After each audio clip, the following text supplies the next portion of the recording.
ปากปากยอแกเปปากยอยอยอ แปลปากยอยอ ปากยอยอยอ ปากยอยอ สนุกเลยแล้วครับ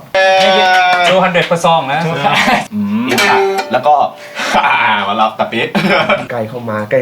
หมาก็หอนเป็นเซอร์ราวเหมือนหนังผีอะผมบอกครับผมมาง้อผู้หญิงที่วัดจันทร์แล้วเขาไม่อยู่ด้วยทีนี้เขาถามละพัตตีเฟนเดอร์ลูกคุณอยู่ที่เชียงใหม่เข้าไม่พอให้เอาข้าวสารลงไปให้หน่อย ปากเรื่องนี้เลยเหรอ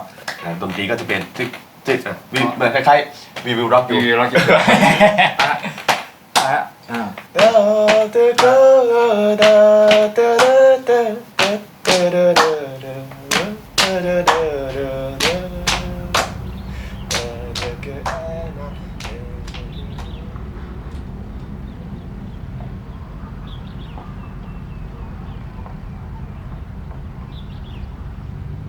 Hi, Sadikra. Today I want to talk with you about Karen music, history, and culture. And I want to start with first question. What is your first memory of Karen music? เริ่มแรกเลยน่าจะเป็นถ้าเป็นจริงๆเกิดมาในครอบครัวของเป็นโบสถ์อะเด็กโบสถ์อะฉะนั้นสิ่งที่เราเพลงนี่จะเป็นเพลงนมัสการเพลงเลยแต่ว่าก็มีแค่คุณพ่อเนี่ยที่ยังเล่นเพลง traditional อยู่เล่นเพลงทาเรียกว่าบททานที่เป็นบทกวีพูดให้เราฟังพูดว่าไอ้บทกวีเนี่ยมันมีทำนองประมาณนี้แล้วบทกวีเนี่ยมันพูดถึงความสัมพันธ์ของคนกับธรรมชาติคนนั้นก็น่าจะเป็นคุณพ่อความทรงจำคือทำนองดนตรีดั้งเดิมเป็นคุณพ่อก็เป็นเด็กโบสถ์เหมือนกันก็จะได้วัฒนธรรมของตะวันตกมาเล่นดนตรีร็อกเล่นดนตรีโฟล์กชอบบ๊อบดีแลนอะไรครับก็เล่นเพลงแบบCCR อะไรแบบนี้ก็ได้รับอิทธิพลจากสิ่งที่ถ้าถามว่าถ้าเป็นดนตรีแบบกะเหรี่ยงหรือว่าดนตรีบวยอเลยถ้าความทรงจำคือคุณพ่อเลยได้ผ่านเรื่องราวที่แกเล่าทำนองที่แกร้องให้ฟังแล้วก็เตนาที่เขาเล่น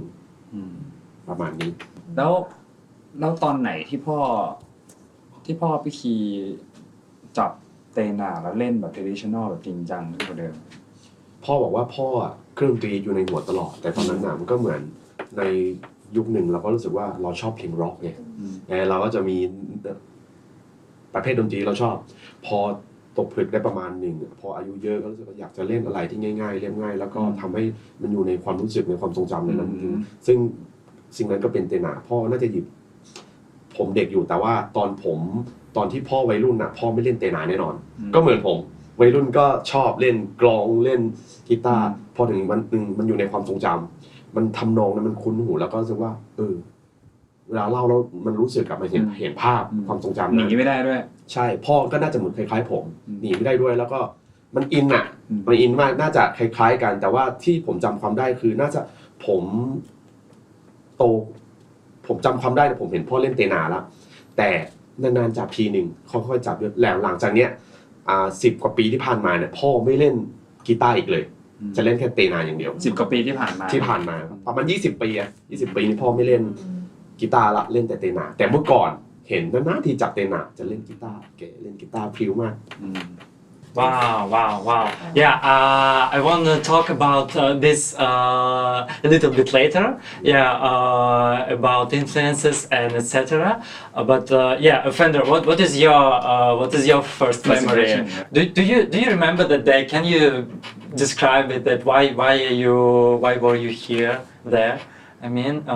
what happened? Can you describe it a little bit? Yeah, I am a musician, like play regularly in Chiang Mai, and I know him as the another musician too, and we were a musician friend in Chiang Mai. So one day he just invited me to be an artist in his hotel. ไม่ใช่โฮเทลโฮมสเตย์ Hotel. Home stay so selling point of his homestay is to gather people together, not much, like just 10 or 12 people together and have one artist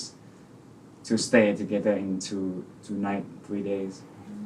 Play local Kakaran music, right? For like entertainment. Oh yeah, that's nice. Cool.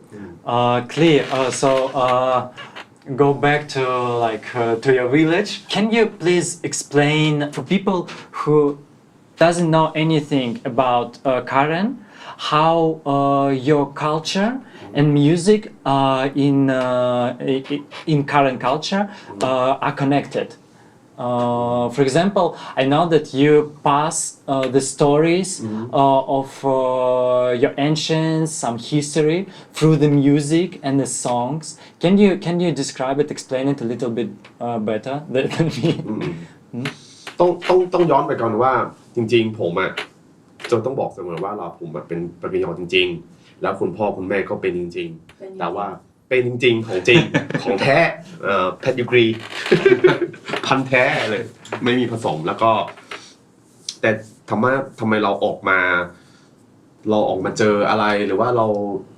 วิธีการสื่อสารมันจะไม่เหมือนคนปากยอที่อยู่ในป่าจริงๆผมก็เกิดอยู่ในป่าด้วยแต่ว่าผมคิดว่าอาจจะเป็นเพราะคุณพ่อเนี่ยเป็นนักเดินทาง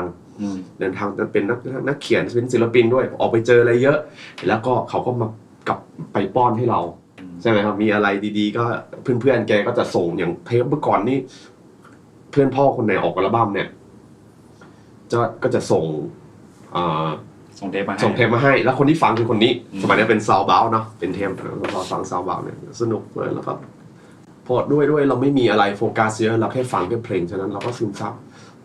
เหมือนมันมีความเป็นนักเขียนอยู่ในนั้นความเป็นนักดนตรีความเป็นศิลปินอยู่ในนั้นนะครับแฝงคือคุณพ่อก็จะประมาณนี้หมดเลยอันนี้ถ้าที่ย้อนไปเรื่องเนี้ยก็จะกำลังจะบอกว่าจริงๆมันไม่ได้ทุกวัฒนธรรมเนี่ยมันมี culture มันมีอะไรที่หล่อหลอมมาเป็นความสนุกสนานว่าจะเป็นดนตรีว่าจะเป็นการเล่นหรือว่าจะเป็นภาษาใช่ไหมครับซึ่งของปากยอแล้วก็เผ่าพันธุ์บนโลกเนี่ยมีแต่ถามว่าสิ่งที่เราออกมาสื่อสารดีกว่าเราใช้วิธีการแบบนี้มันก็ทำให้คนเข้าถึงง่ายขึ้นคุณพ่อทำประมาณหนึ่งเราก็ขยับมาจากคุณพ่อได้ประมาณหนึ่งให้คนได้เห็นมากขึ้นแต่จริงๆเราวัฒนธรรมก็ไม่ได้ทำเพื่อที่จะพรีเซนต์อะไรขนาดนั้นก็คือเขาจะอยู่ของเขาเองจะมีก็คือคำว่าปากยอหมายความว่าเรียบง่ายหรือว่าคนมี2ความหมายนะคนปากยอคือข้าคือคนแล้วก็อีกความหมายนึงคือกยอคือยอคือช้าๆง่ายๆยอคือแบบง่ายๆเรียบง่ายซึ่งก็ไม่ได้ที่คิดว่าจะพรีเซนต์ตัวเองมากมายแต่ความเรียบง่ายเนี่ยกลายเป็นว่าพอนานไปในยุคสมัยมันเปลี่ยนนะคนต้องการความสงบความเรียบง่ายอย่างที่บอกว่าคนปากยอจะมีพระเอกอยู่2คนใช้กำพร้ากับคนขี้เกียจกำพร้าถ้าตีในความหมายคือกำพร้าความเห็นอกเห็นใจความเข้าใจของโลกภายนอกสังคมนั้นขี้เกียจวุ่นวายชอบสันโดษอะไรแบบนี้แต่สิ่งเหล่านั้นมันก็จะไม่ถูกเข้าใจหรือว่าผู้คนก็จะมันไม่เข้าใจถ้าเราไม่ออกมาสื่อสารในรูปแบบที่แบบเนี้ยไม่ว่าจะเป็นการเขียนหรือว่าจะเป็นการใส่ทำนองที่มันเป็นบทเพลงซึ่งเมื่อกี้กลับไปเรื่องที่สเตฟานถามเมื่อกี้ว่ามันมีผลยังไงต่อดนตรีเนี่ยอันนี้อาจจะงงๆนะแต่พยายามจะเล่าไปมาให้เห็นภาพอาจจะย้อนกลับไปไกลนิดนึงคือคนปากยอเนี่ยเราไม่มีประเทศเนาะเราไม่มีประเทศมันไม่มีประเทศปากยอแต่เรามีรัฐของเรานะซึ่งตอนนี้ก็ยังต่อสู้กับพม่าอยู่เรายังสู้กันอยู่ก็จะมีรัฐมันเกินหลายรัฐแหละไทยใหญ่ก็มีใช่ไหมครับคชิน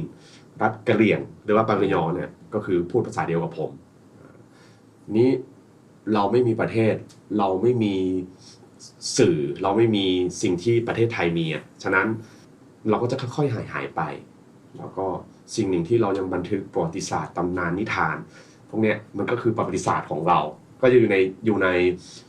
เขาเรียกว่าอยู่ในบทกวีเรื่องเล่าที่บอกพุทธประถะนิทานซึ่งสิ่งเหล่านี้เราก็เอามาเสริมอีกอันหนึ่งไหมว่าเป็นอยู่ในบทเพลงซึ่งสิ่งที่เราพูดเราคิดทั้งหมดเราก็เอามาจากบทกวีหรือว่าที่บอกว่าสิ่งเราเนี่ยมันเป็นการบันทึกประวัติศาสตร์ของเผ่าพันธุ์เราประมาณนี้ก็หยิบมาใส่ทำนองมันก็ได้สนใจขึ้นหมายความว่าแรกสุดถ้าเรายังไม่นับแบบว่า ยุคโมเดิร์นที่พยายามจะเซฟหรือพยายามจะทำให้คนข้างนอกรู้จักเข้ามาเยอะแยะมากขึ้นหมายความว่ามีเดียมหรือว่าสื่อชนิดเนี้ยมันไม่ได้ตั้งใจประดิษฐ์มาเพื่อที่จะเป็นตรงกลางในการสื่อสารและส่งต่อวัฒ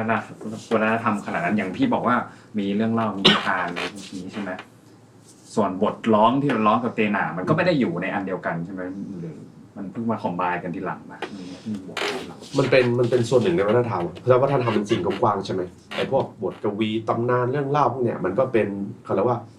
ถ้าภาษาสวยๆเป็นมรดกทางวัฒนธรรมเลยมันก็จะเป็นยิบย่อยลงมาแบบนี้แต่สิ่งหนึ่งก็คือมันก็ถูกสร้างมา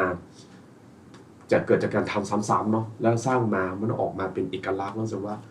มันก็จะไปจับกลุ่มว่าอันนี้เป็นวัฒนธรรมดนตรีนี่วัฒนธรรม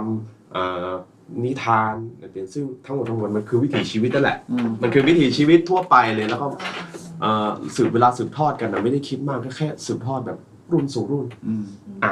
นิทานเรื่องนี้นะพอมาเราก็จำได้พอเรามีลูกเราก็เล่านิทานเรื่องนี้ให้ลูก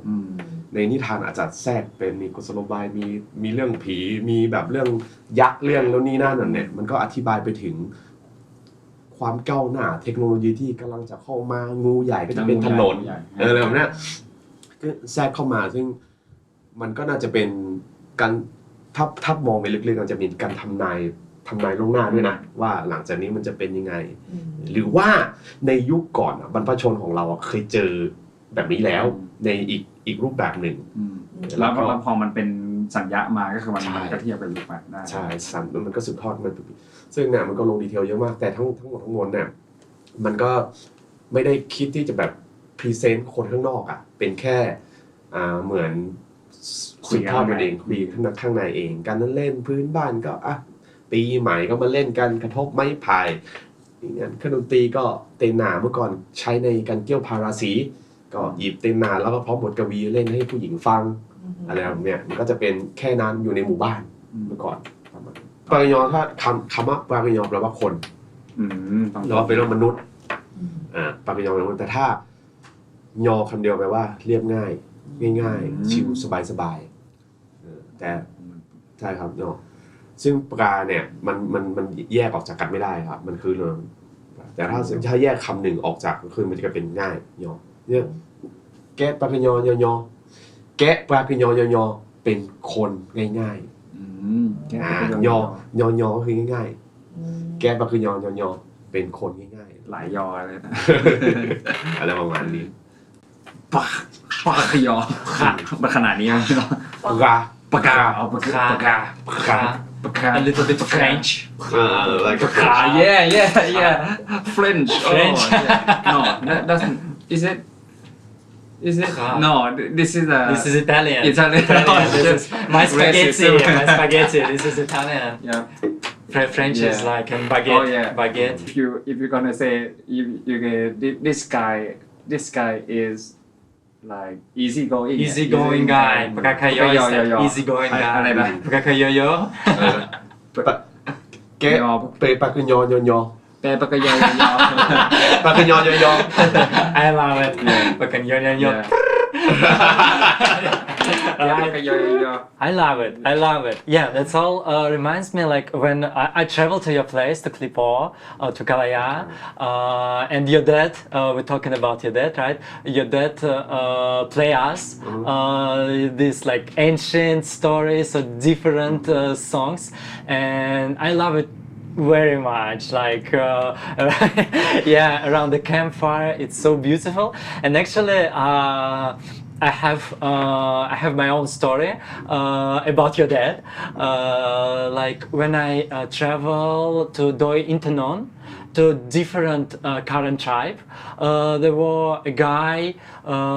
and he's like, oh yeah, I'm from Karen, and I mean, oh I know this guy, I know Klee. He asked me to show his page on the Facebook. I show Klee and he's like, I know his dad. I love his songs of his dad. And that time, I understood how music is like important thing for Karen, for your tribe. Like this guy, he never seen you. He never seen your dad, but he knows your dad's song and like this kind of community, this kind of connection. Music has a connection between like different current groups, but you still know each other. And from that, I thought that Karen is like deeply deep Karen culture deeply connected with music as well. Like it's kind of, maybe I even can say it's based on music. Karen culture is based on music, maybe. And from that, I want to ask also about connections. Like I remember I saw you try play this Lao game, like the music game when you have to dance between the wood. And I also saw the same game in China. In China, and can you explain how is it here and in China? How is it? And can you share a little bit more about this game? Like explain how it goes. Yeah. พูดถึงวัฒนธรรมปากยอที่อยู่แต่พื้นที่ที่ต่างกันเนาะทำให้เขารู้จักดนตรีพ่อสมัยก่อนนะคนปากยอเนี่ย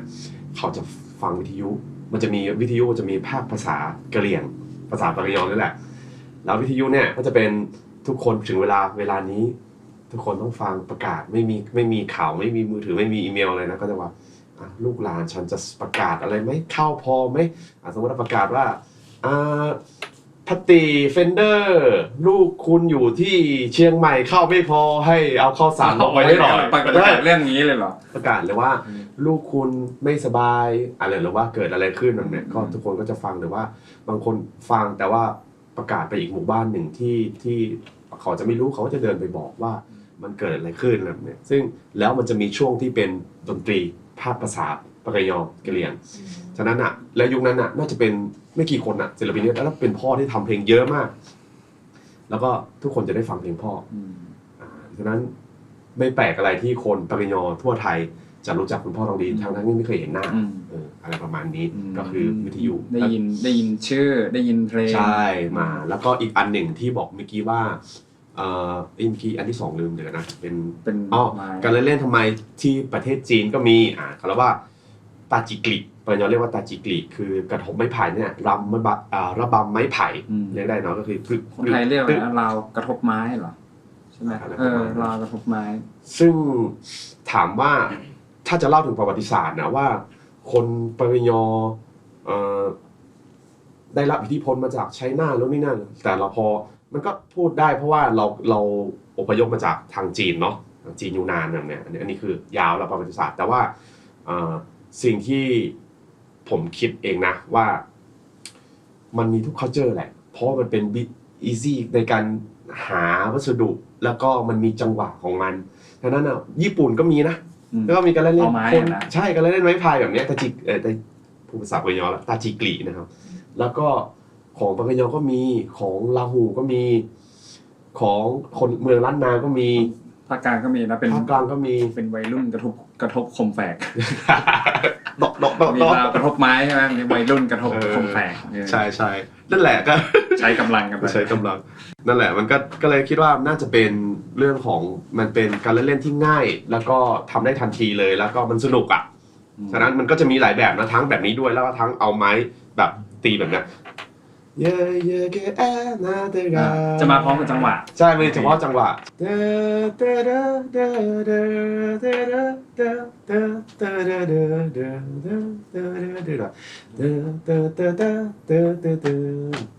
ดนตรีก็จะเป็นจึ๊กเหมือนคล้ายๆWe Will Rock You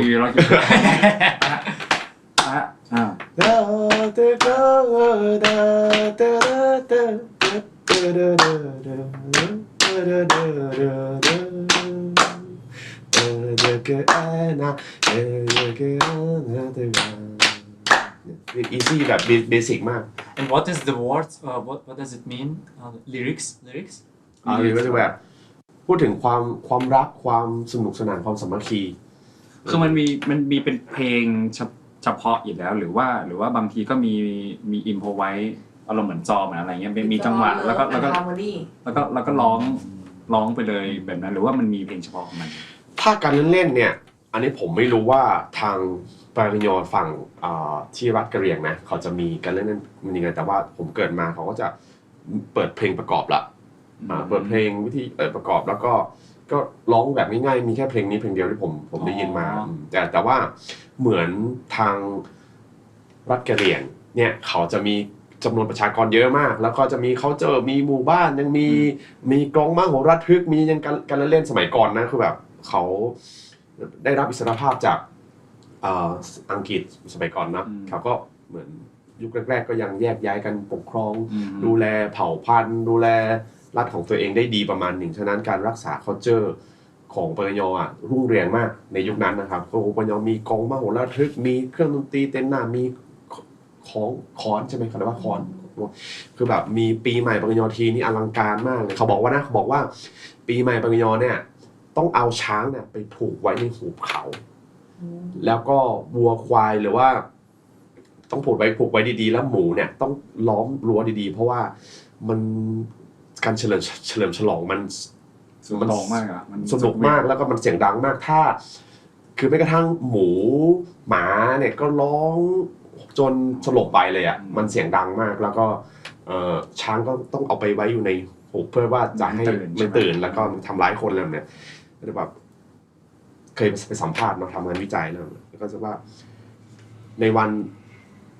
แบบนั้นอ่ะแต่หลังๆมาเขาก็จะมีเรื่องของสงครามที่เขาต้องสู้เขาต้องทิ้งวัฒนธรรมแล้วก็มาจับปืนแทนกลายเป็นว่าพอวันที่เขามาจับปืนแทนพวกเราก็ค่อยเหมือนวัฒนธรรมกลับมาที่บ้านเราละทางเชียงใหม่ล้านนาละเราก็ค่อยๆเก็บแต่ว่าเหมือนก็แบบเราเก็บมาไม่หมดอ่ะโดยการสื่อสารสมัยก่อนนะฉะนั้นตอนนี้ที่รัฐกะเหรี่ยงเขาก็ถือปืนเขาวางวัฒนธรรมทุกอย่างหายไปก็ต้องถูกแยกย้ายไปอยู่ในประเทศที่3แต่ว่าสิ่งที่เราทางนี้คือเก็บรักษาสิ่งเหล่านั้นไว้มีหนึ่งอย่างคิดเข้ามาได้ทันทีก็คือเรื่องไม้ไผ่บทกวีปาญญาเนาะจะพูดถึงไม้ไผ่ไม่กระทั่งเครื่องดนตรีเตนาเมื่อก่อนมันจะมีบทกวีบทหนึ่งบอกว่าไปทำไร่ไปทำนายในป่าเจอไม้โค้งงอก็ดีทำเตนาไผ่โค้งงอก็ดีทำเตนาแสดงว่าเมื่อก่อนมันไม่ใช่แค่ไม้มันใช้ไผ่โค้งงอด้วยแล้วก็มาดูว่าเราไม่ต้องคิดมันคือส่วนไหนของไผ่พอดูอ่ะพอเราเอารากไผ่ออกมาเนี่ยรากมันจะมีส่วนที่เป็นโค้งงอขึ้นมาแล้วเราเจาะรูได้แล้วโค้งงอโดยธรรมชาติเลยไม่ต้องดัดอะไรสักอย่างไม่ต้องไปต่ออะไรสักอย่างแล้วตอนเนี้ยก็มีคนทำอยู่แต่ว่ามันหายไปคือไม่เคยเจอเลยแต่เคยไปเจออันหนึ่งแต่ว่าแบบมีแค่6 สายเนี่ยไม่เคยได้ยินเสียงเตนาที่ทำจากไผ่เลยฉะนั้นแล้วก็จะมีเครื่องดิทึมกลองของที่ปาญญาใช้เรียกว่าปอกุก็จะใช้ไม้ไผ่เหมือนกันเอาเปลือกไม้ไผ่ขึงขึ้นมาแล้วก็ทำจังหวะตุ้งตุ้งตุ้งตุ้งตุ้งตุ้งตุ้งฉะนั้นวัฒนธรรมไม้ไผ่มันเป็นวัฒนธรรมที่อยู่กับเรามาสร้างบ้านก็สร้างกับไม้ไผ่ไม่ใช่ไม้กับไม้ไผ่แต่ส่วนใหญ่ก็เป็นไม้ไผ่เพราะมันง่ายเนาะกระท่อมเพลิงทุกอย่างก็ใช้ไม้ไผ่เพราะว่าทำเสร็จแล้วพิธีกรรมก็ใช้ไม้ไผ่ฉะนั้นมันก็คงเป็นสิ่งที่เข้าใจได้ว่ามันพอแม้กระทั่งเครื่องดนตรีทุกอย่างผมว่าถ้าเป็นล้านนาเองเขาน่าจะใช้ไม้ไผ่เหมือนกันเครื่องดนตรีเขาขลุ่ยคือมันเป็นภูมิภาคนี้มันไม้ไผ่มาขึ้นทุกที่นะขนาดแบบว่าป่าคนละแบบกันก็มีไม้ไผ่หมดทุกเอเชียใช้คำนี้ได้เลยสมัยก่อนไม้ไผ่มันมีเยอะกว่านี้มั้งพี่ใช่ไหมมันเลยถูกสร้างด้วยไม้ไผ่พวกอุปกรณ์คือมันขึ้นทุกที่แบบว่าโซนป่าที่เปลี่ยนไปก็มีไม้ไผ่หมดเลยทุกที่อย่างเงี้ยไผ่เนี่ยไม่กี่ปีมันก็ใช้งานได้ละแต่ต้นไม้จะปลูกให้สร้างบ้านได้ต้นหนึ่งมันใช้เวลาเป็น10 ปีเนาะแต่ไม้ไผ่เนี่ยปลูกมาก็กินหน่อได้พอปี2 ปีมันก็พอที่จะเอาไปสร้างบ้านได้ละดังนั้นมันเหลือเฟือสำหรับคนที่นี่แล้วก็มันคงเหมาะกับที่ในที่เราอยู่ด้วยครับทางเอเชียด้วยแต่นา have built from the bamboo too. Yeah. Used to build from bamboo. They're gonna find some bamboo tree that have root, and from the foundation of the bamboo tree they're gonna curve. So you not have to bend the bend the neck. Yeah. Oh, you find exactly the yeah, right exactly. one, Yeah. the right one, bamboo. Yeah. Wow, and use it. Yeah. Smart. ที่บอกอ่ะคือก็บอกว่ามันไม่ใช่แค่ไม้แบมบูมันไม่ใช่แค่เราเล่นกระทบไม้ไผ่แต่มันคือเครื่องเป่า เครื่องเคาะเครื่องสายก็ใช้แบมบูทั้งหมดเลย เครื่องซักผ้าพี่ เครื่องซักผ้านี้ต้องมันจัดได้ไงเรา Wow. Wow, cool. Let's go next. I wanna talk a little bit about your personal experience, but not about your music. About your music, we will talk a little bit later. And now I wanna talk about more like how current culture influence to your personal life, like I mean to who you are, to how you see the world, to your character. Fender, can I start with you? For me, I am a kind of urban boy. So I grew up with lots of culture, but mostly when I grew up, it's gonna be Japanese and Western culture. My dad listened to the Western music a lot, like classic rock or something like that. So for me,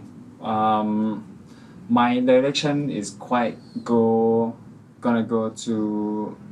the city, more in the city. But when I grow up a little bit, I study high school or go to the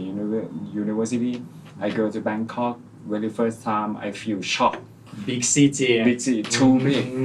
big, and I feel insecure to just have the activity in Bangkok. I So- feel you. Yeah. So I see like my ideal life. Not ideal life. Ideal wife. Yeah. Let's say ideal wife. So I really love when I listen to the music, Western music, and when some kind of song hit my ear, I'm gonna imagine about the mountain, the landscape, the sun come up, something like that, the wind. So but I don't have much opportunity to see that, but the song lead me to that image. So when I go up, like the opportunity from him or others, mountain friend, invite me to go and that what exactly with my image in my head when I listen to those music. So yeah, I don't know. That's a physical thing that hit me first. So when I start to know more people from there and their culture and some little things from their culture, like someone born and they have to have their trees. เขาเรียกว่าอะไรนะลก สะดือลกสะดือ สะดือ อ๋อ รก นกคือสายสะดือ ใช่สาย Like สะดื you อ know the thing, the cord that you need to cut when a baby is born. Oh yeah, I got it. Yeah. I don't know how I don't know what too. it's called. Yeah. So they're gonna put that thing inside something some packet or เป็นแบมบูหรือ อาจจะเป็นแบมบูอาจจะเป็นไม้ไผ่เหมือนกัน and they're gonna ผูกอะมัน They tie it with they're gonna tie with a tree and that kid gonna grow up together with that tree and that kid have to take care of that tree too. So Jingle. Wow. So I'm fascinating with these know that. little Yeah, things. wow, Yeah. wow. And once Do you my have house. this tree? No, Oh. but my Do you have such kind of tree?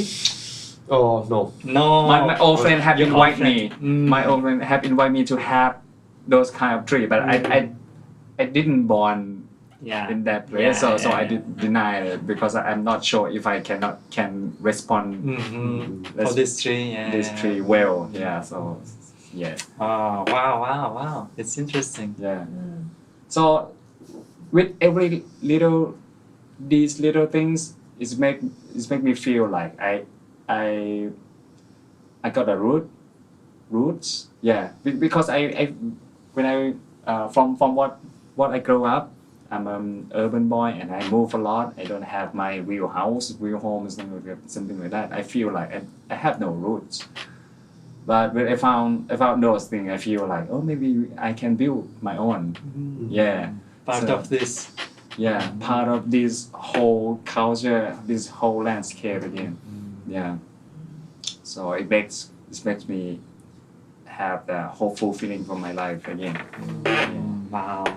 Wow. รับไหมพี่รับเป็นมากายอปะ รับเป็นปริ รับ ญ ไหม ญา รับ หาเมียมันก็ยอมให้ก่อน ไม่ทันแล้ว Glenn, can you tell the same thing? I understand that that you grew up in this culture, but I wanna know like what is your personal qualities, which is like Karen. พูดถึงความเป็นปริญญาในตัวผม เราคิดว่าเราถึงบอกว่าเราเพดิกรีพันธุ์แท้ทั้งพ่อทั้งแม่แล้วก็เราพูดภาษาปริญญาได้เราเขียนได้เราอ่านได้เราเรียนรู้ประวัติศาสตร์ตำนานพวกนี้ผ่านนิทานก็คือเหมือนมีการเกิดมาเนี่ยคือ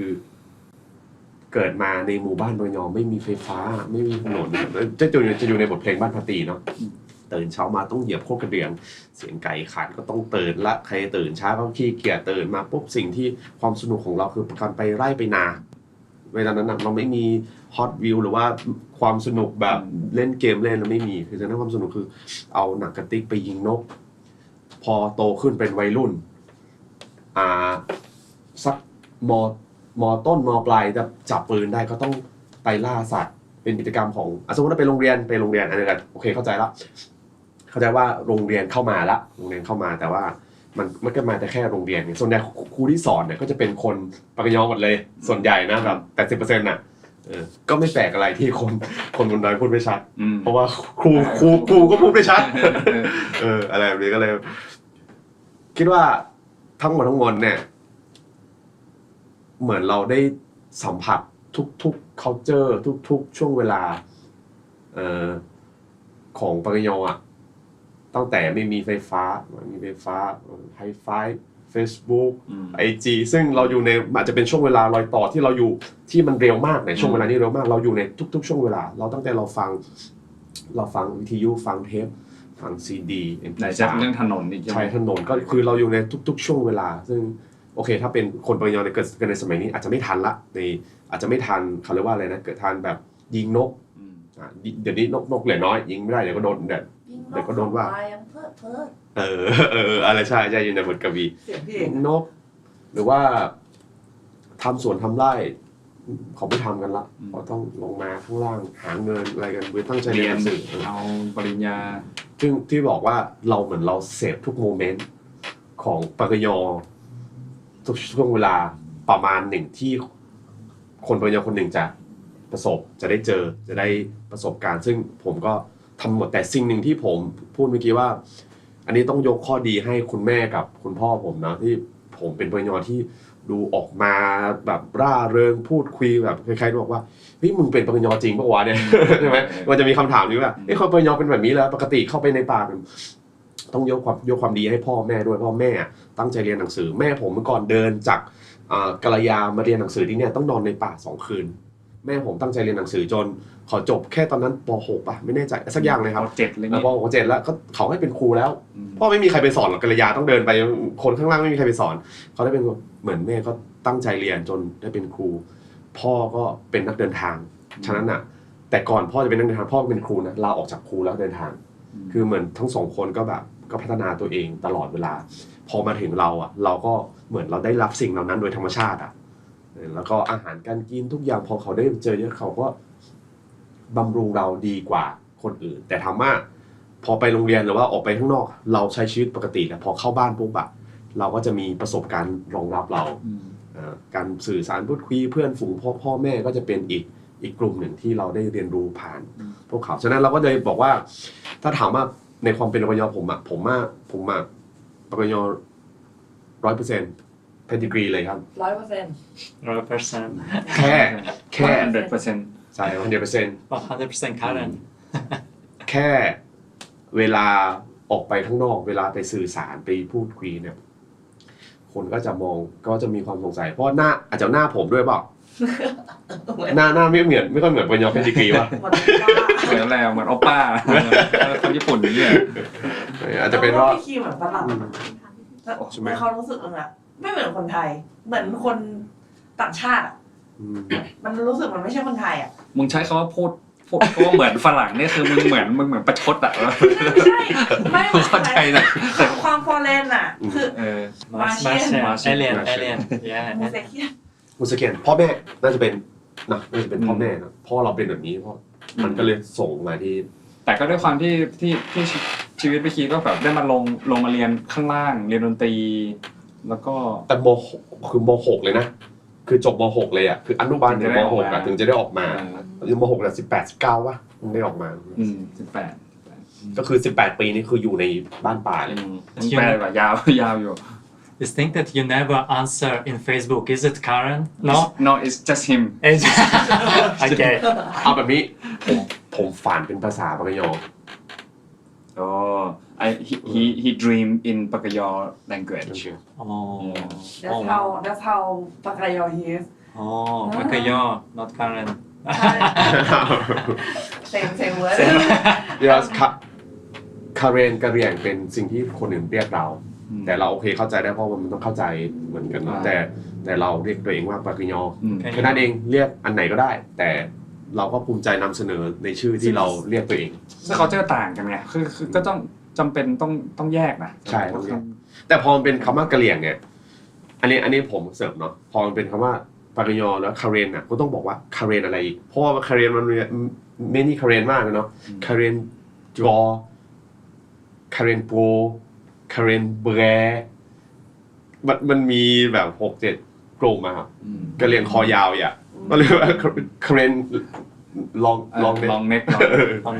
ซึ่งมันก็มีหลายกลุ่มฉะนั้นถ้าจะพูดคำว่าคาเรนอ่ะมันดูแบบเหมือนแบบเราตีไปทีเดียวแล้วคนไทยไทยไหนไทยอีสานไทยเหนือไทยเขินไทยเราไทยลื้อไทยใหญ่ใช่ไหมฉะนั้นอ่ะคำว่าคนฝรั่งอาจจะเข้าใจว่าคนไทยใหญ่ก็คือคนไทยเขาจะมองแบบนี้ดังนั้นแทนแดงก็คือรัชฉานก็คือเขาจะมี culture ของเขาเองที่ไม่เหมือนมันก็มีคำถามว่าก็คือพี่โอชิกับผมก็มีคำถามกันว่าเฮ้ยปากยอคืออะไรทีเนี้ยคนอธิบายว่าปากยอคือถ้าเป็นวิชาการปากยอคือกลุ่มชาติพันธุ์หนึ่งที่อยู่ทางเหนือนู่นนี่นั่นมาไปบางคนว่าเราอธิบายโดยว่าเป็นว่าแปลว่าคนแปลว่าเรียบง่ายถามว่าในยุคสมัยเนี้ยถ้าปากยอคือกลุ่มชาติพันธุ์กลุ่มหนึ่งที่อยู่บนนี้มีชีวิตวิถีชีวิตที่เรียบง่ายพวกกลุ่มคนที่มีพระเอกคือชายกำพร้าและคนขี้เกียจวุ่นวายชอบสันโดษแล้วคนอื่นนะที่พูดภาษาเราไม่ได้แต่ถ้าชอบสิ่งเหล่านี้ถือว่าเขาเป็นปยอไหมชอบแบบจริงจังหรือว่าคนสักคนมันก็มีเยอะนะเดี๋ยวนี้ที่ไปตัดสินใจ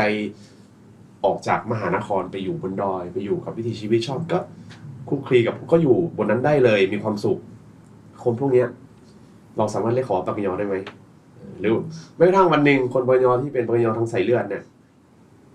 เคยอยู่แบบนั้นแต่วันหนึ่งเขาจะชอบความเป็นมหานครเขาก็ไปอยู่ในกรุงเทพแสงสีเสียงจน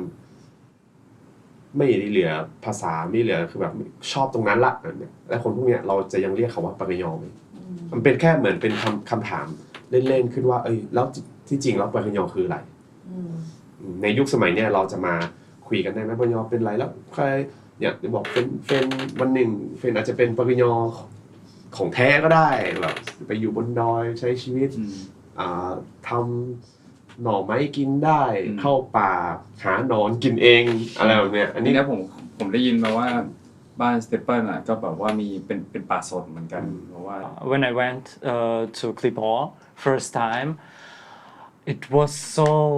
chill, relaxed, and I feel like a little bit like you said that I'm from city as well, not big city, and I have kind of such the same experience with moving to Moscow and living in Moscow. And after that, I went here, and when I went to like mountain Galaya, and it's like about coffee, about chill. Everybody is so open and happy, and I feel myself safe there. And I feel myself like kind of like I'm home, because also because there is like a pine forest, and in my hometown I have a pine forest as well, and I don't know, it just feels right. It feels really good. And yeah, this thing you talk about, like to care about the nature, to care about the culture, to play music, sleep outside, and etc. I love it. I just love it a lot. Yeah, love this. Nice, really nice place. Okay, we talked a little bit about influence from current music over you, and now I wanna talk more about how world music or world culture influence current music, if we can understand that. For example, I know that during Vietnam War, you say with Vietnam, the U.S. Army were based in Thailand. Partly, and American soldiers brought a lot of American music, American vinyls with American music, and it has a big influence over the Thai modern music. Does it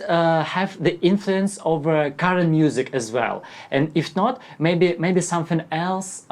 does. Like มันมีอยู่แล้วครับเรื่องนึงเพราะว่าอย่างนี้ก็เป็นคริสใช่ไหมครับแต่ถามว่าโอเคถ้ามองไปว่า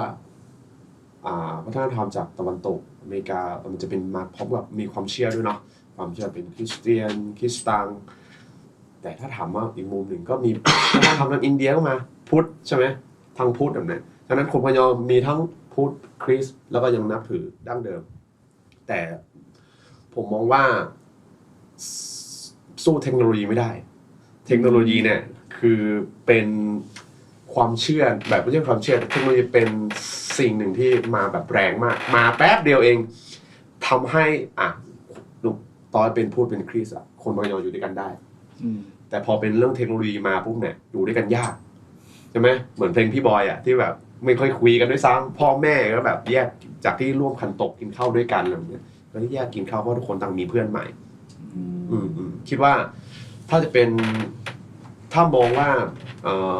ด้วยการล่าอาณานิคมนู่นนี่นั่นวัฒนธรรมความเชื่อเข้ามาเนี่ยผมมองว่ามันก็มีทั้งดีแล้วมันจะมีโอเคบางความเชื่อบางอย่างมันจะทำลายวัฒนธรรมเราที่มันดีอยู่แล้วเพราะว่าความเชื่อบางอย่างบอกว่าอันเนี้ยง่ายที่สุดอย่างเช่นผีในความชุดความคิดของเขาเรียกว่าความเชื่อทางตะวันตกมันคือผีก็คือวิญญาณใช่ไหมครับโกรสแบบวิญญาณแบบไม่ดีแบบเนี้ยแต่คนบางยอผีของบางยอคือธรรมชาติผีป่าผีน้ำผีดินมันไม่มีตัวตนมันคืออย่างพ่อก็จะอธิบายว่าผีน้ำผีป่าอย่างเช่นผีน้ำอย่างเช่นปลาก้างใช่ไหมปลาไหลที่มันรักษาสมดุลตรงนี้ผีดินก็เป็นพวกไส้เดือนจิ้งหรีดใช่ไหมครับผีป่าทั้งหมดทั้งมวลคือเป็นเหมือนกันไปขอขมาเหมือนเป็นความเชื่อมันเป็นกุศโลบายว่าเฮ้ยในป่านั้นป่าลึกนั้นอย่าไปตัดมันนะมันมีคนดูแลมีเจ้าของมีนะฉะนั้นจะหักคอคุณนี่นะมันถ้ามาตีความคือมันคือกฎหมายไงไม่ให้เราไปทำลายตรงนั้นแล้วก็ทำให้อยู่ด้วยกันได้สมมติแต่ว่าพอมันเป็นความเชื่อของทางอื่นมาเขาจะตีความว่าผีก็คือวิญญาณที่ไม่ดีอะไรที่น่ากลัวฉะนั้นอะไรที่ขึ้นชื่อว่าผีแต่ผีเนี่ยมันไม่ภาษาปายอมันไม่ใช่ภาษาปายอด้วยไงมันเป็นภาษาไทยมันแปลมันเพี้ยนไปตลอดนะค่อยๆเพี้ยนไปฉะนั้นอะไรที่มันเป็นการ culture ที่เกี่ยวกับการเคารพธรรมชาติที่ต้องมีพิธีกรรมนี่นั่นเขาตีไปเลยเป็นเรื่องผีเรื่องอะไรเนี่ยฉะนั้นคนในปายอที่เป็นคริสก็จะ ไม่มีสิ่งเหล่านี้ละแม้กระทั่งที่เราคุยเมื่อกี้ที่ว่าป่าสะดือหรือว่าต้นไม้สะดือก็ไม่มีละอันนี้อาจจะเป็นเกี่ยวกับเทคโนโลยีสมัยใหม่ที่ลงคนไปเกิดในโรงพยาบาลด้วย แต่ทั้งนี้นั้นมันก็มีผลด้วยกันหมดเลยอันนี้ในอาจจะมีเรื่องนี้นิดหนึ่งที่เปลี่ยนวัฒนธรรมไปบ้างแต่ว่าไม่เท่ากับเทคโนโลยี เป็นผีดิจิตอล ผีดิจิตอล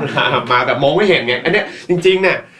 เทคโนโลยีดิจิตอลเนี่ยมันเป็นผีของจริงนะมันสัมผัสได้แต่มองไม่เห็น แล้วมาเป็น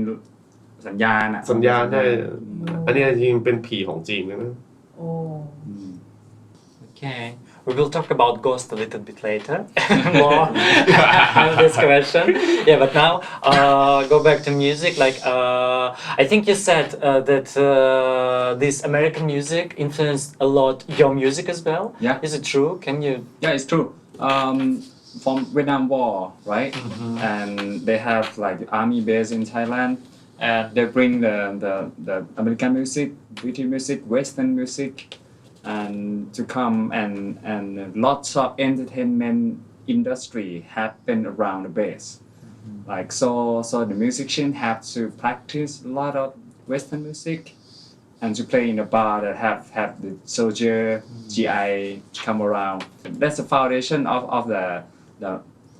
Thai modern music. Play in the foreign- bars yeah. for foreigners, For foreigners. like covers, play covers. Yeah, covers mostly. And still playing, Still. still the same songs Still, yeah. sometimes. Almost heaven. Yeah, and how it influenced your own music? For me, I mentioned about I have no roots, right? My real roots. I mean, from my growing up. So the modern culture, the trending, or the new culture that come later. Especially here, we're talking about the music that affect me, right? Come with my dad. My dad really like the modern music, but other side of him, he like the Thai แบบว่า Thai funk 70s. Yeah, it's a combination of modern and Thai traditional together at the first wave of it. Yeah, so he and other side he interested in the new Western music too. So I got that from my dad. When I was young, he opened loudly in the house, and yeah, I still have part that I am from this zone, like Southeast Asia. So I feel really connect with a different texture from the cultural tribes or something like that. So that's why I really like the sound of Tena. Clee, I want to ask you about current state of current music, and I really love your band. For me, it's like super current music. I know, is it right or no? But I really love your music. I really love it. And can you tell me, is there any more bands like yours? Is there any more current musicians? How big current music community? And yeah, what is the state of current music now? Modern current music. ขอบคุณสเตฟานกันนะชอบดนตรีผมก็จริงดนตรีอย่างที่ผมทำอ่ะที่ผมเห็นอันนี้ผมไม่กล้าฟันธงแต่ที่ผมได้ยินผมฟังมาคนที่ทำเป็นเขาเรียกว่าเป็นดนตรีปากยอร่วมสมัยแบบเนี้ยตอนนี้น่าจะมีพี่ชิสุวิชานนท์หนึ่งเนาะพี่ชิสุวิชานนท์หนึ่งแล้วก็แต่เขาก็ทำเป็นเพลงแหละแต่เขาไม่ได้มีแบรนด์ออกมาเล่นดนตรีนะแล้วตอนนี้ไม่มีน่าจะมีวงคือที่กำลังทำกันอยู่ซึ่งถามว่าแต่ถ้าถามว่าวงดนตรีที่เป็นปากยอทำเนี่ยเป็นภาษาปากยอแต่ไม่ใช่เป็นดนตรีชาติพันธุ์แบบเนี้ยร่วมสมัยแบบเนี้ย มีเยอะมากจะเป็นพ่อได้ culture ได้วัฒนธรรมจากตะวันตกเนาะเป็นฮิปฮอปส่วนใหญ่เนาะเป็นเทรนด์เนาะ อ๋อใช่ใช่ เยอะมาก เห็นอยู่ ใช่แรปฮิปฮอปแล้วก็เพราะว่าปากยออ่ะต้องกลับมาอีกทีว่าเราอยู่ในภาวะสงครามใช่ไหมแล้วก็เราจะถูกให้ออกไปอยู่ในประเทศที่ 3เพื่อความปลอดภัยแหละประเทศที่ 3ก็จะเป็นประชากรของอังกฤษของอเมริกาของแคนาดานู่นนี่นั่นใช่ไหมใน UN เนาะแล้วคนพวกนี้เขาไปถึงเขาก็ต้องได้รับการยอมรับหรือว่ามันก็ต้องอยู่กับ culture นั้นเนาะก็เขาก็จะติด culture ของคนที่นั่นแล้วก็เวลาเพลงภาษายังใช้ภาษาปากยออยู่แต่ดนตรีทุกอย่างก็จะเป็นแบบทางโน้นตะวันตกก็เยอะครับเป็นน่าจะมีเป็นถ้าคิดเป็นไม่ได้เป็นพันวงเลยแต่ที่จะมาเล่นเตนาคำว่าเตนาจริงๆก็มีสัก10-20 คนน่าจะมีอยู่น่าจะประมาณนั้น10-20 คนแต่ที่จะเป็นทำเป็นวงทำออกมาเป็นอัลบั้มเป็นดนตรีร่วมสมัยเนี่ยหายากมากซึ่งไม่แปลกอะไรที่สเตฟานจะรู้จักอยู่แค่ประมาณนี้เพราะมันก็ค่อนข้างเป็นอะไรที่มันทำอะไรพวกเนี้ยค่อนข้างที่ต้องมีอาชีพหลักอ่ะหมายความว่ามันหาคนฟังยากมากยิ่งสมัยก่อนน่ะหรือยุคแรกๆคือแบบไม่มีเลยต้องเจอแบบคนเขาเรียกว่าคนประหลาดอ่ะคนแปลกๆถึงจะมาชอบดนตรีเหมือนที่เราอยากสื่อสารออกไปแบบนี้ซึ่งตอนนี้มันก็โอเคมันโลกกว้างเปิดกว้างแล้วใช่ใช่เราก็เป็นของแรใช่ไหมเราก็จะแบบเราก็ดีใจที่ได้เริ่มตรงนั้นมาแล้วก็ผีที่ต้อนกินเนี่ยนะ จริงๆเรื่องนี้กินได้เรากินได้แต่อยากให้เขากินเราเฮ้ยเอานั้นอะไรโอเคกลับไปแล้วก็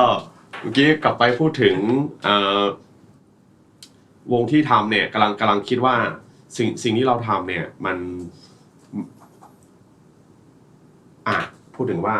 ที่เราทำที่มันเกิดน้อยอย่างพี่ชีก็ต้องเป็นอาจารย์พี่ชีคืออีกวงหนึ่งที่ทำดนตรีชนเผ่าร่วมสมัยเตนาร่วมสมัยเหมือนกันแต่ว่าเขาก็ต้องมีอาชีพหลักเพราะอย่างที่บอกนะผมก็ต้องทำโฮมสเตย์เพื่อที่จะออกมาเล่นดนตรีแบบออกมาเล่นเตนาให้ทุกคนฟังแบบนี้ผมต้องมีอาชีพเลี้ยงดูครอบครัวเขาก็ต้องเป็นอาจารย์สอนมหาลัยฉะนั้นเวลาเราก็จะไม่เหมือนกันดังนั้นมันมีความเสียสละอยู่นะเป็นศิลปินที่ทำดนตรีแนวนี้แต่เราก็เชื่อว่าถ้าวันหนึ่งเราไปได้ถึงจุดหนึ่งว่าดนตรีหรือว่าดนตรีชาติพันธุ์เราเนี่ยในร่วมสมัยที่เราทำเนี่ยมันพาเราไปได้เราก็หวังว่าวันหนึ่งจะมีรุ่นใหม่ๆออกมาซึ่งที่บอกว่าอาจจะไม่ใช่คนปากยอก็ได้อาจจะเป็นคนรัสเซียก็ได้หรือว่าคนเมืองคนไทยมาเล่นเตนาร้องเพลงภาษาปากยอก็ได้หมดเลยทุกวันนี้พยายามเอาวงตัวเองเพื่อนๆในวงเนี่ยร้องเพลงภาษาปากยอด้วยเพราะว่าเราใช้ไอเดียว่าเมื่อก่อนเราก็ภาษาอังกฤษเราไม่ได้นี่เราก็มาร้องเพลงภาษาอังกฤษกันเราก็อ่านทีละคำเป็นคาราโอเกะเราก็ทำได้เพราะเราชอบในทำนองชอบในดนตรีชอบในสิ่งที่เขานำเสนอฉะนั้นถ้าวันหนึ่งคนเมืองจะมาร้องเพลงภาษาปากยอมานั่งแกะภาษาปากยอมันก็ไม่ใช่เรื่องแปลกแล้วในยุคนี้คนร้องได้ยังไม่เข้าใจความหมายก็ดีก็ไม่เป็นไรก็ย้อนกลับมาที่เราเมื่อก่อนเราร้องภาษาอังกฤษเราก็ไม่เข้าใจความหมายก็ค่อยเรียนรู้ก็เข้าใจไปยุคสมัยมันเปลี่ยนละผมมันก็น่าจะเป็นโอกาสของดนตรีอย่างพวกเราที่จะได้ลืมตาอ้าปากได้ประมาณนึงได้ปะน่าทุกๆปีทุกๆ10 ปีทุกๆ100 ปีมันจะมีเผ่าพันธุ์มีภาษามี culture มีชาติพันธุ์ที่ค่อยๆหายไปจากโลกใบนี้มันก็มีแล้ววันหนึ่งอ่ะมันก็เป็นไปได้ว่าจะเป็นปากยอนี่แหละมันจะหายไปด้วยอาจจะเหลือแค่ในงานวิชาการบริษัทว่าเคยมีเผ่าพันธุ์นี้อยู่ทางนี่นั่นน่ะไม่มีเคยมี culture แบบนี้มันเป็นไปได้แล้วก็เลยเห็นภาพว่าถ้าสมมติว่าวันหนึ่งคือสิ่งเหล่านี้อาจจะเหลือไว้แต่ในหนังสือแต่จะมีเครื่องดนตรีสักชิ้นหนึ่งที่เป็นเตนาที่แขวนไว้ยังมีคนอื่นเล่นซึ่งถึงวันนั้นนะสมมติว่า 1,000 ปีข้างหน้าใช่ไหม2,000 ปีเตนาหน้าตามันอาจจะไม่ใช่แบบนี้มันจะพัฒนาไปอีกแบบหนึ่งที่เล่นได้เพราะกว่าง่ายกว่าเล่นได้ตัวเดียวหลายคอร์ดอาจจะเป็นลูกหลานรุ่นต่อไปที่เอาไปพัฒนาแต่สิ่งหนึ่งที่จะบอกว่าอันนี้ถ้าเป็นเครื่องดนตรีอินเดียก็รู้ใช่ไหมว่าเป็นเราก็เอาอินเดียคืออะไรแขวนไว้ถ้าสมมติว่าถูกแขวนไว้ในร้านขายเครื่องดนตรีชั้นนำของโลกและประเทศนี่เตนากูเครื่องดนตรีของชาวปากยออันนี้แค่แบบภาพจินตนาการนะก็นี่ชาวปากยอชาวปากยอคือใครยังไงทุกคนก็จะ คือก็ยังหลงเหลือสักอย่างหนึ่งให้คนโลกนี้จดจำคนกลุ่มหนึ่งไว้อันนี้แค่เป็นภาพในจินตนาการเฉยๆว่าเพราะมันเป็นไปได้นะเพราะทุกวันเนี่ยใน1 ปีก็มีภาษาที่หายไปมีcultureวัฒนธรรมความหายไปด้วยจะบอกผีเทคโนโลยีถือว่าดีพอใช่ไหมถ้ามันเหลือแบบนั้นแล้วแบบว่ามันยังถูกก็ดีกว่าหายไปเลยก็ดีกว่าหายไปเลยก็เลยว่าอ๋อมันยังซึ่งมันน่าจะเป็นเครื่องดนตรีที่ง่ายที่สุดแล้วที่ยังจะอยู่เพราะว่าภาษามันพอภาษามันหายง่ายกว่านะภาษาง่ายกว่านี่ภาษาโอเคแนวคิดนู่นนี่พอมีผีเทคโนโลยีเข้ามาทุกคนก็จะต้องแบบก็ต้องไปอยู่ตรงนั้นน่ะเพื่อที่จะใช้ชีวิตเอาตัวรอดไปเข้าใจได้เพราะทุกวันนี้เราก็ทำแต่เครื่องดนตรีน่าจะเป็นสิ่งหนึ่งที่ซึ่งเครื่องดนตรีมันจะมีทำนองมันจะมีเรื่องราวเล็กๆน้อยๆอยู่ซึ่งวิธีเล่นแล้วพวกเนี้ยน่าจะทำให้ผู้คนยังจะคิดถึงแล้วว่าจะเป็นตัวแทนน่ะ5,000 ปีข้างหน้าก็ได้You said that there is a lot of current music bands and genres, small ones, and I know that Karen has their own radio, but I don't know anything. Could you tell about the Karen radio? เมื่อก่อนคือเป็นสื่อหนึ่งที่เรามีเลยครับเป็นสื่อหลักเลยทุกคนพอถึงเวลาไปทำงานเหนื่อยๆมาตอนเย็นก็จะมีช่วงเวลานี้ดีเจคนนี้พูดสนุกดีเจคนนี้อ่านข่าวในช่วงเวลาที่อันนี้จะเป็นข่าวช่วงเวลาจะเป็นดนตรีก็จะมีช่วงเวลาของมันทุกคนก็ตั้งหน้าตั้งตากินข้าวเสร็จแล้วนั่งฟังกันเป็นครอบครัวก็ข่าวสารทุกอย่างจะอยู่ในนั้นหมดเลยพร้อมก่อนมันไม่มีมือถือมันไม่มีการเดินทางที่รถหมู่บ้านก็ถนนไม่ถึงก็จะเป็นแบบนั้นก็เราก็จะรู้จักกันผ่านศิลปินรู้จักดีเจผ่านตรงนี้ซึ่งตอนนี้มันยังมีอยู่ผมเพิ่งไปมาหมู่บ้านหนึ่งเขายังนั่งฟังอยู่ครับแต่ถ้าหมู่บ้านเดี๋ยวผมไม่มีเลยนะเพราะว่าหมู่บ้านผมใช้อินเทอร์เน็ตใช้มือถือใช้ Facebook ใช้ IG กันแล้วแต่ถ้าเป็นเข้าไปในบ้านป่าลึกๆยังมีอยู่ยังมีการฟังเทปอยู่แบบหมู่บ้านที่ผมไปเก็บซาวมีแค่9 หลังคาแบบนี้ตอนเย็นๆเขาก็เปิดวิทยุฟังเพลงมันยังมีภาคภาษากะเหรี่ยงที่เป็นทาครับแล้วก็เป็นเล่านิทานมาฟังนิทานผ่านวิทยุนี่นั่นเพิ่งมารู้ว่าแถว1 คลื่นในนั้นก็คือที่กะระยาอยู่ในวัดจันทร์เขาจะทำมีคลื่นภาคภาษากะเหรี่ยงครับแล้วก็จะมีดีเจแล้วก็ตอนเย็นๆก็จะมีผู้เฒ่ามาเล่านิทานเล่าประวัติศาสตร์ตำนานแบบนี้เอาเพลงคีโมให้เขาเปิดดิอะไรนะผมเพิ่งรู้ว่าเขาเคยเปิดเขาเปิดด้วยเขาเคยเปิดแล้วมันความตลกวันนั้นคือแบบเราก็นั่งฟังกันนู้2 คนเว้ยนั่งฟังกับน้องที่โฮมสเตย์นั่งฟังแบบเราโทรแกล้งดีกว่าขอเพลงอะไรแบบนั้นแกล้งบอกว่าขอเพลงนี้หน่อยครับบอกว่านุ๊กบอกว่าตอนนี้ผมอกหักครับผมมาง้อผู้หญิงที่อันนี้พี่อิมพอไว้นะผมอกหักครับผมมาง้อผู้หญิงที่วัดจันทร์แล้วเขาไม่อยู่ด้วยทีนี้เขาถามละเป็นคนที่บ้านไหนผมเป็นคนบ่อแก้วครับอยู่หมู่บ้านถามลึกไปมาหาใครที่นี่แบบมาหาพัทธีทองดีครับมันจะได้ไปเรื่องเดียวกันคุยกันไปคุยกันมาอย่ามาไม่เป็นไรหรอกผู้หญิงความรักก็เป็นแบบนี้แหละไม่ต้องพูดภาษาปัญญานะให้คำปรึกษาเสร็จแล้วก็สุดท้ายขอเพลงจำได้ขอเพลงสหกก็คือแปลภาษาคือเสียใจแหละเพลงนั้นชื่อเสียผมจะว่าสหกเพนเนและเสดายาแม่ที่รอเยอะแม่ยาเนแต่เลเนเอยาแต่เยรอคีเนและแปรดอกรากาประมาณว่าต่อหน้าฉันเธอพูดแบบนี้รอบหลังมันเหมือนเปรียบเสมือนแบบแกวอิชิบอคือแบบสิ่งที่เธอพูดเหมือนแกวอิก็คืออะไรน้ำผึ้งพึ่งที่คือดูแบบเป็นน้ำผึ้งแต่มันบูดไปแล้วมันกินไม่ได้แล้วคือแบบเปรียบเทียบอะไรประมาณเนี้ยแค่ไม่กล้าร้องเดี๋ยวร้องผิดแต่ความหมายประมาณนั้นแต่พากยอเนี่ยเวลาเขาจะไม่ใช้เขาจะเปรียบเทียบเปรียบเปยทุกอย่างเลยอย่างที่บอกว่าเปรียบเทียบเหมือนผู้หญิงเหมือนแบบแกวอิชิบอคือแกวอิชิบอเปรียบเทียบผู้หญิงเหมือนน้ำผึ้งหรือว่าอะไรที่ดูดี แล้วมันสุดท้ายคือมันบูดไปแล้วอ่ะมันดีแค่ตรงหน้าเนี่ยคือแบบหน้าตอนหน้าฉันเนี่ยแต่รับหลังเธอไม่ใช่ดีเหมือนอย่างที่เนี่ยคือก็จะมีอะไรเปรียบเปรยตลอด I like it. I like it a lot. Do you know about Karen Radio? Have you ever heard it? No, No? I have never heard. Is it possible that they will play his song, Karen Radio, or only for Karen? ยาก ไม่ยากขนาดเพลงผมเขาไม่ Clip on, Clip clip on. on. Only Yeah. Karen. So Karen for Karen, like. คีย์โพก็ยาก even Clip for Clipo they not open เพราะว่ามันมีดนตรีอะไรเยอะแยะมีอะไรเพราะเพลงคีย์โพไม่ใช่แค่เพลงภาษาส่วนใหญ่เป็นภาษาไทยด้วยนะเพราะเราสื่อสารกับคนไทยอ่ะแล้วก็พอมันเป็น traditional แบบมันแบบมันก็รู้สึกว่าเขาอยากฟังเพลงอะไรที่คนทำงานเหนื่อยๆทำสวนทำไร่กลับมาอยากฟังอะไรที่ง่ายๆคิดง่ายๆไม่ต้องอ้อมค้อมอะไรตรงไปอ่ะฟังเสร็จแล้ว2 ทุ่ม 3 ทุ่มฉันหลับพรุ่งนี้ต้องไปทำสวนทำไร่ต่อฉะนั้นอาจจะยากไปสำหรับ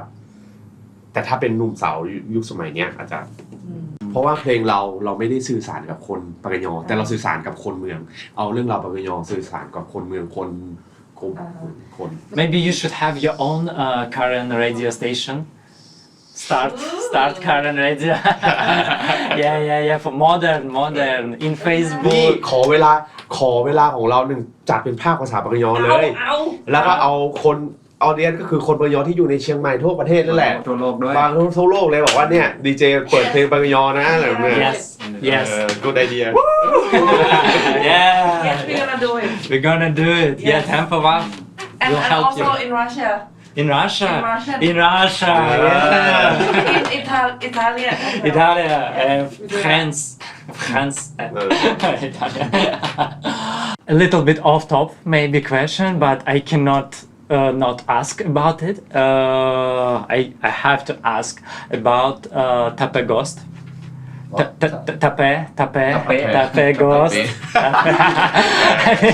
I have to. I know you have like. Please, like you both you experience it, right? no not me You're not No, you. no. Only you experience it. So, and I want to ask: is there any kind of ghosts or mythical creature in current culture?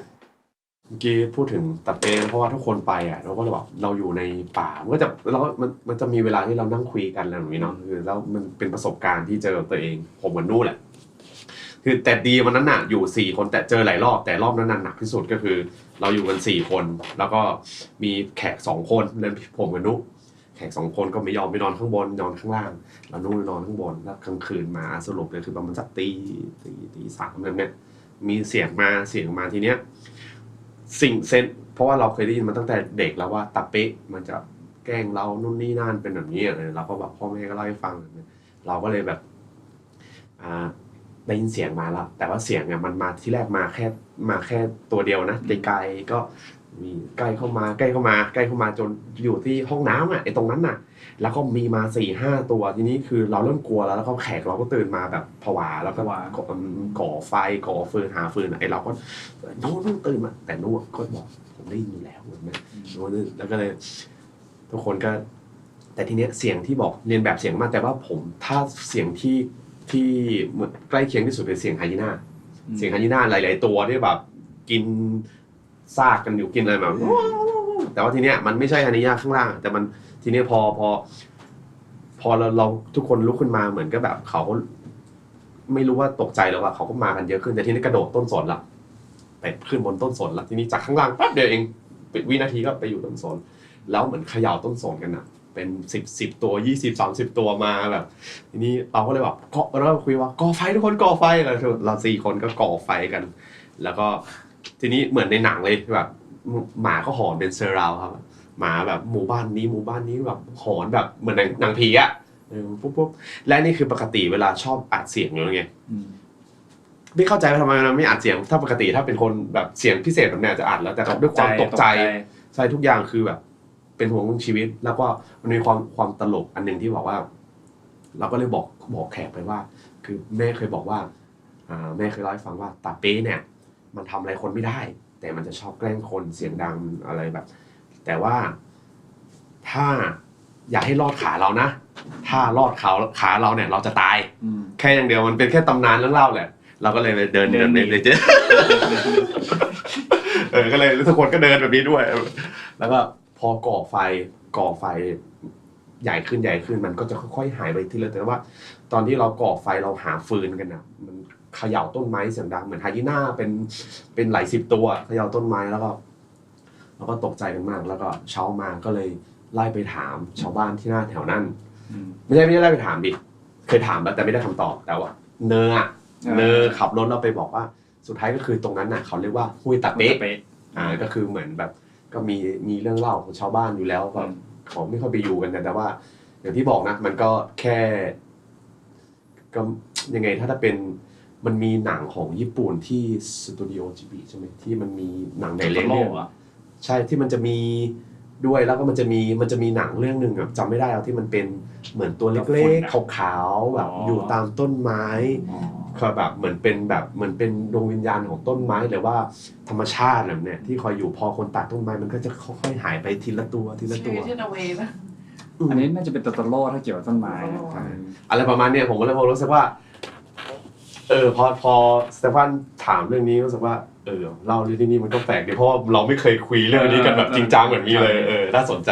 สำหรับผมคิดว่าคือด้วยความที่ผมไม่เคยมีประสบการณ์อย่างนั้นโดยตรงเนาะแต่แบบได้ยินทั้งพี่ทั้งแบบว่าอีกหลายๆคนอะที่แบบว่าไปที่นั่นแล้วก็เจอแล้วคือเราไม่เชื่อก็ไม่ใช่แต่เราไม่เคยเจอประสบการณ์อะไรแบบนั้นมาก่อนอะไรเงี้ยคือช่วงชีวิตก่อนหน้านี้ผมก็จะรู้สึกว่าพยายามไม่เชื่อกันตอนเด็กเคยกลัวผีแต่พยายามจะไม่เชื่อพยายามจะคิดเป็นวิทยาศาสตร์ไว้ก่อนอะไรเงี้ยแต่พอเนี่ยมาได้ยินเรื่องนี้แล้วแบบว่าพอเราไปแล้วเราก็รู้สึกว่าเราระมัดระวังการกระทำมากกว่าเดิมซึ่งผมคิดว่ามันคือประโยชน์ที่ดีนะสำหรับคนผู้มาเยือนหรือไม่ใช่ผู้มาเยือนคนที่อยู่แล้วด้วยซ้ำไปว่าแบบว่าการ behave การทำตัวที่เคารพป่ามันควรจะเป็นยังไงแล้วโอเคมันอาจจะไม่ใช่การที่จะบังคับการกระทำได้โดยตรงอ่ะแต่คิดมีเรื่องนี้อยู่ในใจมันก็จะระวังในเรื่องต่างๆทั้งการความคิดความอ่านการพูด energy การให้เกียรติผู้คนและทรัพยากรที่อยู่ตรงนั้นAnd does current culture have something like that? Maybe ghosts or creatures? Is there any stuff like that? Is it common to have like inside the current culture? Maybe you have something songs about that? ส่วนใหญ่จะเป็นใช้คำว่าดอสกะกับดอสกะกรอกเกล็ดดอสกะคล้ายสิ่งที่เราต้องปล้ำกับเขาเหมือนกับสิ่งที่แบบบางทีเป็นตัวใหญ่ๆแต่ไม่ได้บอกว่ามันเป็นผีอ่ะคือแบบสิ่งแบบว่าจะเป็นยักษ์หรือว่าจะเป็นสิ่งที่เป็นน่ากลัวสิ่งที่น่ากลัวที่เราจะต้องสู้กับมันแต่ถ้าแบบผีตาโตๆจมูกเหมือนหนังไทยที่ทำไม่มีแต่ว่าเราเชื่อว่า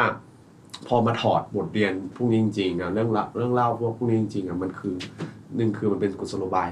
ในการสื่อสารพูดคุยกับลูกหลานแล้วก็อีกอย่างหนึ่งก็คือมันเป็นกฎหมายแหละผีคือกฎหมายนะอันนี้บอกว่าคุมความประพฤติคนคุมจริยธรรมของคนป่านั้นน่ะมีผีเพราะว่าป่านั้นน่ะมันเป็นป่าต้นน้ำไงถ้าไม่บอกแบบนั้นคนที่จะไปตัดไปทำสวนทำไร่เราก็จะไม่มีน้ำใช้น้ำก็จะแห้งสมมุตินะตัวอย่างแบบนี้ฉะนั้นเราก็ต้องไปเลี้ยงผีที่นั่นดูแลเพื่อที่จะการเลี้ยงผีคือการไปดูแลคือเหมือนกันไปติดป้ายอ่ะว่าห้ามตัดต้นไม้คล้ายๆกันนะแต่ว่าเป็นพิธีกรรมอยู่ตรงนั้นอ่ะมีอันนี้อีกที่พ่อพี่เคยบอกอ่ะแบบว่าเรื่องใบหนาดอะไรเงี้ยหรือว่าเรื่องผีที่แบบว่าเอาใบนั่นใบนี่ไปห้อยไว้หน้าบ้านแล้วมันจะกันผีเข้ามาได้ผีนั่นก็คือโรคภัยไข้เจ็บเชื้อโรคอะไรต่างๆนานาอะไรเงี้ยเป็นกุศโลบายที่แบบว่าใช้เป็นคำว่าผีไปแต่ความจริงผีก็คือสิ่งชั่วร้ายต่างๆที่กำลังจะเข้ามาย่างกรายในบ้านของเราในร่างกายของเรา I have a theory that this tape is from Japan and somehow it lost and it now lives in Kalaya. and Kalaya a kind of like Japan, and you believe in those spirits as well. So yeah, maybe lost Japanese tape ghost. Angry because can't find a way home. Yes, it's stuck in Kalaya, but it likes Kalaya, I guess. Yeah. Maybe next time you go to Japan, try to open the bag for the ghost and like say like we're going to Japan. Maybe it will come. Maybe you should do some ritual. For put back tape to Japan. Yeah, bring back the Bring refugee. The refugee. เราต้องเขียนเพลงตะเป้แล้ว เป๊ะเป๊ะ maybe make a doll A doll. A pet doll. Yeah, something. to be Yeah. a mascot. จินตนาการ Oh, จินตนาการ yeah. ขึ้นมา My first like the pet said welcome. Yeah. You Welcome to Pine Forest. and the sound and the stuff and in the trees. Yeah. ที่บ้านแม่ผมอ่ะแม่อายุจะ70แล้ว60ไปปลายแล้วแล้วก็บอกว่าไม่เคยคืออยู่กับเรื่องเล่าตะเปมาทั้งชีวิตแต่ไม่เคยเจอเลย ไม่เคยเจอเลย แต่ว่าก็จะมีเรื่องอื่นที่เคยเจอเคยเล่าให้ฟังแต่ตะเป้เขาบอกว่าประมาณว่าเราโชคดีนะเว้ยแบบที่แบบได้มาถึงเราคิดเองนะโชคดีนะที่ได้มาเจอกับตัวเองได้แบบดูกับตัวเองแต่ตอนนั้นน่ะกลัวมากยอมรับกลัวหลายอย่างมากแต่ว่ามันนั่งคิดตอนนี้คือโชคดีมากและจำทุกเสียงทุกสถานการณ์ได้เลย บางคนก็อยากเจอนะไม่เชิงแบบท้าทายอะไรเงี้ยหรือว่ามี ประสบการณ์ พี่เอ๋อะพี่เอ๋หนึ่งในแขกเนาะแล้วบอกว่ารู้สึกว่าอยากเจอแต่ไม่ใช่อยากเจอว่าไม่ใช่อย่างนั้นไม่ใช่อย่างนั้นแบบว่ามันคงเป็นอะไรที่พิเศษมากๆที่เราได้ experience อยากเจอไหม ทั้งอยากทั้งไม่อยาก Do you want to see ตะเป๊ะ Do you want to meet them Yes, of course. The hunting to tape. Tape hunting. Yeah. Tape. But I think we should be friends with tape. defense Friends. Friends. Not enemies, but Sorry, I friends. think- We I should think be like in a peace with him Yeah. because it's his forest, right? I don't ตะ know. เป๊ะ if you listening Tape. yeah. Tape watching YouTube and like, okay. please come and join us Come enjoy. We're you heard ready. it ตะเป๊ะ Tape, come. Okay. We talk a lot today about Tena. Can you please show it finally to us? Your instrument. Yeah. Show it. Maybe 200 per song นะ no. Maybe I never played it you before. can talk about it a little bit. Maybe you wanna add something like this one you made by yourself, right? yeah you have to feed Is it from bamboo as well or no? อ๋อ It's from the wood, just from the อัน wood. นี้เป็นไม้ใช่ ไม้อะไร ไม้เป็นไม้เรียกว่าไม้ซ้ออ่ะอันนี้เป็นไม้หน้านี่เป็นมูสิกกัลยาสปรูซนะ Galaya. อันนี้คือเป็นไม้สนกัลยา Oh. ไม้สนกัลยาก็เลยแบบ ได้ตัวนี้มาจากพี่ต่ายพี่ลมก็มาทำไม้หน้าอันนี้เป็นไม้ซ้อที่เขาไปทำสมัยก่อนเขาจะไปทำเรือล้านนาจะไปทำเรือเพราะว่ามันเวลาขุดแล้วมันเบา อ๋อ แต่มันเป็นไม้ที่แข็งแรงประมาณนี้ ตัวนี้มันค่อนข้างที่ไม่เหมือนดั้งเดิมเท่าไหร่ แต่ว่ามันสามารถยังเล่นแบบดั้งเดิมได้อยู่เพราะว่าเราอยากจะเล่นเราจะไปเล่นร่วมสมัยใช่ไหมเราทำดนตรีร่วมสมัยฉะนั้นมันก็ต้องมีความที่เล่นได้กับเขาง่ายๆไม่ต้องมานั่งตั้งสายตรงๆก็เลยเป็นสายก็เลยเยอะหน่อยมีก็มี1 2 3 4 5 6 7 สายนี่เป็นสาย เจ็ด เตงหนานี่คือเป็นสายเฉพาะเลยหรือว่า สายเตนามันจะมีตำนานของมันนะเรื่องเล่าของมันนะเขาจะเป็นทำมาจากย่อยแบบสั้นๆเลยกันก็คือสายเตนาอยู่ในบทกวีคือเคยทำมาจากหนังเอ็นสัตแล้วก็ มาลับตะเป๊ะ ทำมาจากเอ็นสัตแล้วก็มันก็พัฒนามาเป็นอยู่ในบทกวีคือทำจากเถาวัลย์แล้วก็ล่าสุดก็เป็นพอมีมอไซค์นะสายเบรกมอไซค์มันดังกลางวันมันไม่ต้องมานั่งทำทีละเส้นมาเลย ใช่ครับแล้วก็ ถึง ก็เลยเป็นสายเบรกมอไซค์อันนี้คือสายเบรกมอไซค์ This is motorcycle brake Oh. เคยเอาสายกีตาร์คลาสสิกเอาสายกีตาร์มาหมดแล้วไม่เพราะ Motorcycle Hey, brakes. motorcycle. Strings is Oh, motorcycle มันก็ brakes. กลางออกมา มันจะเป็นเอง มันจะเป็นอย่างนี้เลย ใช่ครับ เพราะกีตาร์สายกีตาร์มันจะแบบนี้ไม่ได้เนี่ยมันจะแบบไม่เพราะมันจะแบบมันเบามากเพราะเสน่ห์มันคือตรงนี้มันแบบมันไม่ดังเหมือนเคยเอาสายที่ใหญ่กว่านี้คือสายไฟฟ้าก็ไม่ดังมันทู่มันงงมากเลยมันก็จบที่นี่ก็คือมันก็มีพัฒนาการวันหนึ่งถ้าสมมุติว่าถ้าวันหนึ่งเป็นไปได้ยุคสมัยไหนไม่รู้ว่าถ้ามีคนออกแบบสายเตนาเฉพาะเลยก็ดีมาก So if you're fan of motorcycle, it should be your like the favorite instrument, right? Your Yamaha motorbike Yamaha. ดิสวานเนี่ยทันเล่นดิมสันนะ ให้สปอนเซอร์เข้าด้วย สมัยก่อนก็จะเป็น traditional ใช่ไหมเป็นเสน่ห์มันก็จะอยู่สมมติตั้งสายแป๊บนึงนะมันจะเป็นเสน่ห์ของมันจะอยู่ด้านซ้ายเนาะปกติเขาจะบางคนเนี่ยจะรู้สึกเนี่ยฝึกสมาธิเหมือนกันนะเวลาใครจะเรียนในนาคือมือซ้ายคือแบบต่อให้คุณเล่นมือขวาดีเก่งแค่ไหนถ้ามือซ้ายคุณไม่เป็นแสดงคุณยังไม่ ฉันต้องคีบริทึมนะ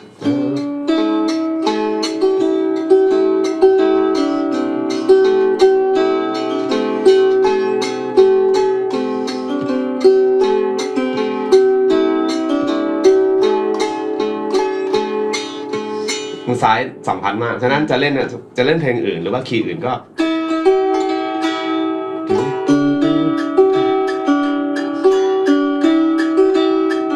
เปลี่ยน ใช่มันมีริทึมอยู่นะ ใช่ริทึมก็เหมือนเป็นคอยเป็นไฮแฮทเป็นกลองให้กับเมโลดี้ส่วนอื่นๆอะไรประมาณนี้ก็อันนี้จะเป็นตัวหนึ่งก็เล่นได้แบบเพนทาโทนิกเป็นเทรดิชันแนลได้ด้วยแล้วก็เล่นแบบคอร์ดก็ได้โดมิโซเพิ่มเบสโดหกไมเนอร์แล้วก็เรแล้วก็5เมเจอร์โซ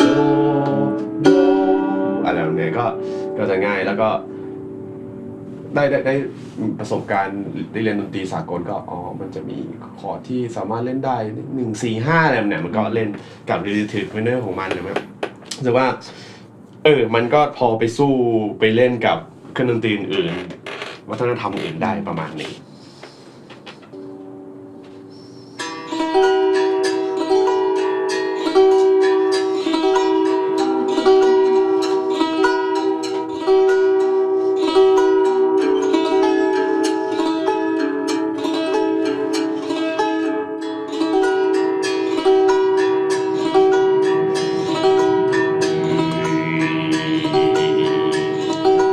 โกนเลยนะ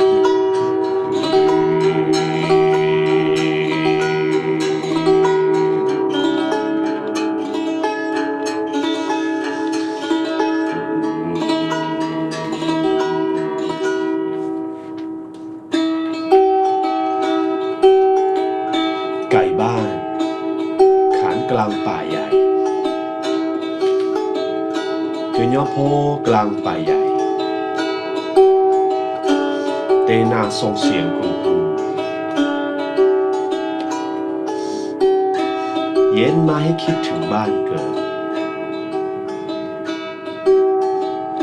ยายตื่นมาเหยียบครกกระเดียงแม่ตื่นมาช่วยยายฝัดข้าวตาไปดูกับดักถือพ่อย่างหนูข้างเตาไฟ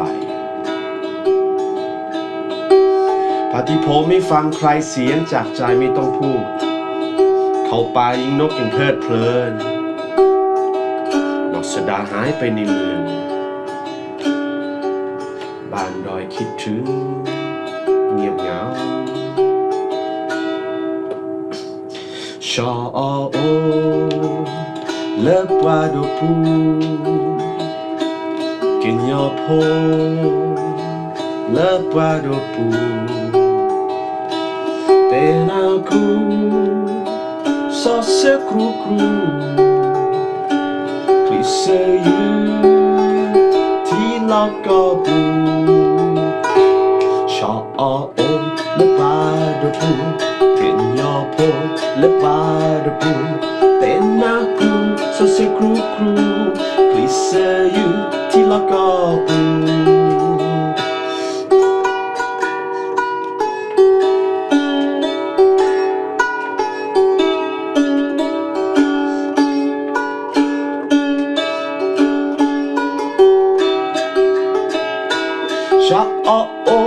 padaku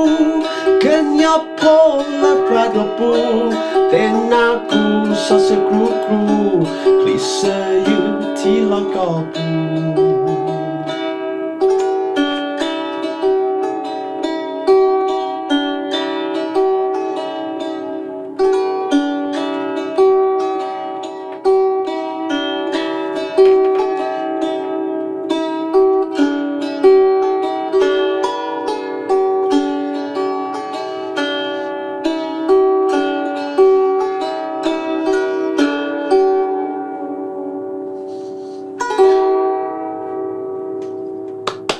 Cảm ơn